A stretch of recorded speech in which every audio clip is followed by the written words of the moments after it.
संगीत सरिता में आजकल हम भिंडी बाजार घराने की बंदिशें ये श्रृंखला सुन रही हैं। जानकारी दे रही हैं इसी घराने की गायिका डॉक्टर सुहासिनी कोरटकर। सुहासिनी जी नमस्कार। नमस्कार। मुझे ये बताइए कि संगीत में रुचि होते हुए भी कई लोग शास्त्रीय संगीत पसंद नहीं करते, इसका मुख्य कारण आपकी समझ में क्या आता है? वैसे अलग अलग कारण हैं, उसमें से एक महत्वपूर्ण कारण जो मुझे लगता है वो है शास्त्रीय संगीत जब शुरू होता है जी, तब उसकी गति जो होती है वो बहुत ही धीमी, जिसको हम विलंबित लय कहते हैं। हाँ, उसमें ये गायन शुरू होता है। यानी कि हम देखेंगे तबले पर अब विलंबित एक ताल अगर बज रहा है तो धिन धिन धा गे ती र की ट तू, ऐसी ये 12 मात्राएं चलती रहती है एक आवर्तन होने के लिए।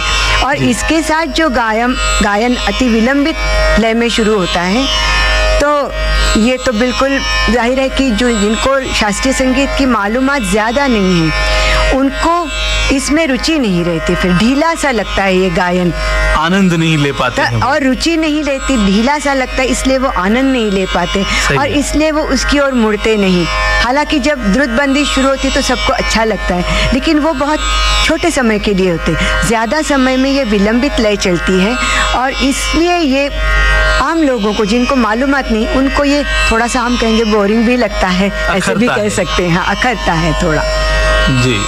तो अब अगर शास्त्रीय संगीत इन लोगों को भी पसंद आए तो अगर प्रस्तुतिकरण की लय थोड़ी सी बढ़ाई जाए तो जब लय का एक परिमाण मिल जाता है गायन को तो उसमें रुचि बढ़ जाती है। बिल्कुल सही। तो भिंडी बाजार की एक ये विशेषता है कि उनके बहुत से बड़े ख्याल यानी जो हम विलंबित कहते हैं वो थोड़ी सी मध्य लय में होते हैं। यानी कि हम वही ताल अब देखेंगे 4 मात्राएं, धिन धिन धिन धिन धागे तीर कीट तू ना कत तिन। अब ये एक 12 मात्रे को परिमाण मिल गया है और पूरा एक जो हम कहते हैं सर्कल पूरा हो जाता है, तो आवर्तन पूरा होता है, तो कुछ दिमाग में भी एक आकृति पैदा होती है और उसमें रुचि ले सकते हैं। सही बात है। और इसीलिए इस लय में जो बंदिशें आती हैं तो वो श्रोता एकदम उसकी ओर आकृष्ट हो जाता है। लेकिन एक बात ध्यान की है कि ये बंदिशें भले ही मध्य लय में हो, लेकिन जो गायकी है घराने की वो विलंबित ही रहती है। अच्छा। ऐसे नहीं कि मध्य लय में शुरू हो गया इसलिए बोलता न और ये बोलालाप ही चल गए हैं। तो ये एक विशेषता है कि आलाप तो बड़े मींड के साथ चलते रहेंगे, लेकिन आवर्तन जो है वो मध्य लय में होता है। इसलिए मुझे लगता है कि जो शास्त्रीय गायन को जो थोड़ी सी लोकप्रियता मिलने के लिए ये जो शैली है ये उपयुक्त होगी। अब ये कैसे चलता है ये हम देखेंगे एक ख्याल लेकर। राग जोग में जैसे मैंने अभी विलंबित एक ताल बताया, वैसे ही इस घराने में इसलिए रूपक या झपताल इस तरह के मध्य लय के ख्याल बहुत से हैं जो कि बिल्कुल लय के साथ चलते हैं। तो हम जोग का एक ख्याल लेंगे, बड़ा ख्याल है, ऐसो बनवारी माई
चल रही है, इसमें आलाप तो विलंबित होंगे।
विलंबित रह रहे हैं, यानी मध्य लय चल रही है और विलंबित गायकी है।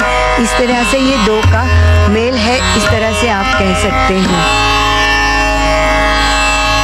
जैसे हाँ साहब ने बड़े ख्यालों की लय थोड़ी सी बढ़ा दी, मध्य लय की हमने जैसे देखा, वैसे ही द्रुत बंदिश जो है उसकी लय थोड़ी सी कम कर दी। अच्छा। यानी अक्सर जो बंदिशें होती हैं वो बनेरा बन आयो, बनेरा बन आयो, बनेरा बन आयो, राज दुलार सोत प्यार आज, बनेरा बन आयो, बनेरा बन आयो, बनेरा बन आयो, बनेरा बन आयो, बनेरा बन आयो। इस लय में भी खां साहब की बहुत सी बंदिशें हैं जी, लेकिन कुछ बंदिशों के लिए उन्होंने इस द्रुत लय को थोड़ा सा कम कर दिया, यानी धा धिन धिन धा, धा धिन धिन धा, धा धिन धिन। इसकी वजह से इस बंदिश का एक लय का पैटर्न जो होता है, आकृति, वो बदल गई। उसके साथ गायकी भी थोड़ी सी बदलती जाती है। भिंडी बाजार घराने की जो एक और विशेषता है सरगम, ये भी इस लय में बहुत अच्छे लगते हैं और तान जो है वो चौगुनी या छह गुनी इस तरह से जाती है। अच्छा। इस तरह से ये द्रुत बंदिशों का एक अलग प्रकार खां साहब की बंदिशों में मिलता है। हम राग रागेश्वरी की एक बंदिश लेंगे। जमुना जमुना कित बारो शाम, मोरा मनुआ बिकल भयो है राम।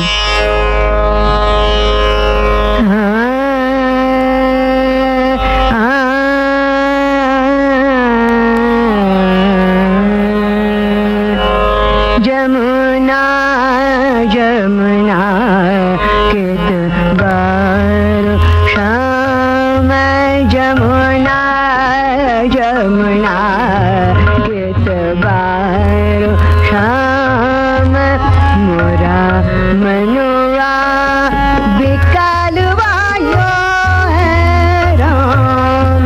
जमुना जमुना कित बारो शाम, जमुना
जमुना जमुना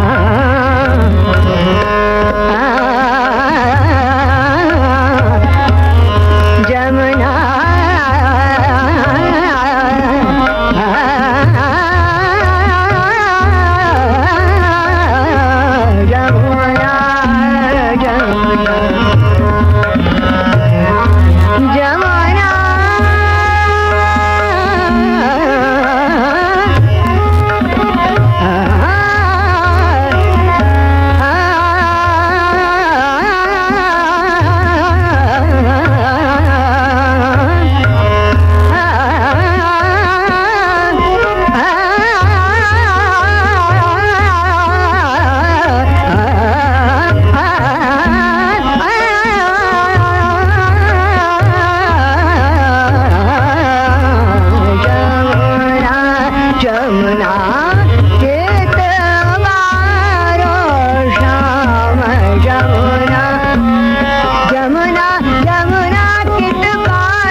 भिंडी बाजार घराने की गायकी में लय का उपयोग कैसे होता है, उसकी विशेषता क्या है, इसके बारे में आज हमने जाना। आज की कड़ी में बस इतना ही। कल हम फिर मिलेंगे इसी श्रृंखला की अगली कड़ी में। तब तक के लिए नमस्कार। भिंडी बाजार घराने की बंदिशें, इस श्रृंखला में डॉक्टर सुहासिनी कोरटकर से बातचीत की अशोक सोनावणे ने।